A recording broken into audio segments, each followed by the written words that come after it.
Good evening, London.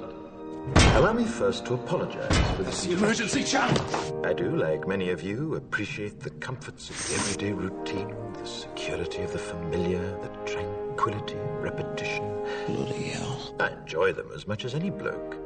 But in the spirit of commemoration, whereby those important events of the past, usually associated with someone's death or the end of some awful bloody struggle, are celebrated with a nice holiday, I thought we could mark this November the 5th, a day that is sadly no longer remembered, by taking some time out of our daily lives to sit down and have a little chat. There are, of course, those who do not want us to speak. Just let me think. I suspect even now, orders are being shouted into telephones, and men with guns will soon be on their way. It's Chancellor Sutler. Damn it! Why? Because while the truncheon may be used in lieu of conversation, words will always retain their power. Words offer the means to meaning, and for those who will listen, the enunciation of truth. And the truth is, there is something terribly wrong with this country, isn't there? You designed it, sir. You wanted it foolproof. You told me every television in London. Cruelty and injustice, intolerance and oppression. And where once you had the freedom to object, to think and speak as you saw fit, you now have censors and systems of surveillance coercing your conformity and soliciting your submission. We need cameras. How did this happen? Who's to blame? Well, certainly there are those who are more responsible than others, and they will be held accountable.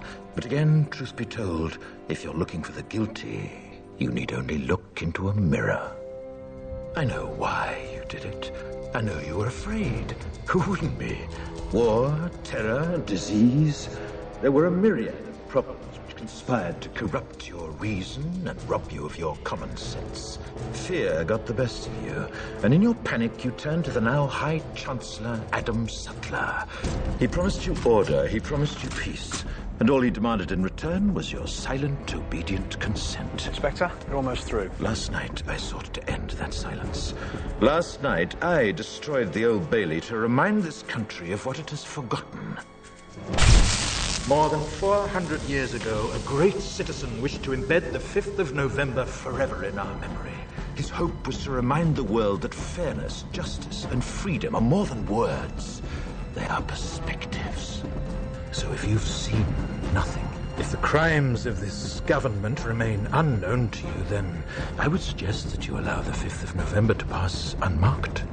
But if you see what I see, if you feel as I feel, and if you would seek as I seek, then I ask you to stand beside me 1 year from tonight, outside the gates of Parliament, and together we shall give them a 5th of November that shall never, ever be forgotten.